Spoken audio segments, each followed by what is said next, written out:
বাংলাদেশ চলচ্চিত্র শিল্পী সমিতি 2026 ও 2028 মেয়েদের নির্বাচনে ভোট দিতে এসে চলচ্চিত্র অঙ্গনের বর্তমান পরিস্থিতি এবং নতুন নেতৃত্বের প্রতি প্রত্যাশার কথা জানালেন চিত্রনায়ক অনন্ত জলিল।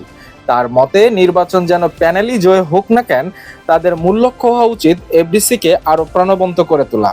শুক্রবার বিকেলে বাংলাদেশ চলচ্চিত্র উন্নয়ন কর্পোরেশন বিএফডিসি প্রাঙ্গণে ভোটাধিকার প্রয়োগ শেষে সাংবাদিকদের সঙ্গে কথা বলেন এই অভিনেতা।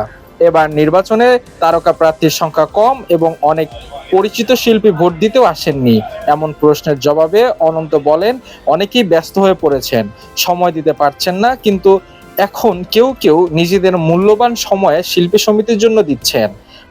বর্তমান প্রার্থীদের প্রশংসা করে তিনি আরো বলেন, তায়েব ভাই নিবেদিত প্রাণ, জয়, শিবা শানু, আরমান ভাই, চুন্নু ভাই, ওনারা তো সবসময় এফডিসির জন্যই কাজ করেন।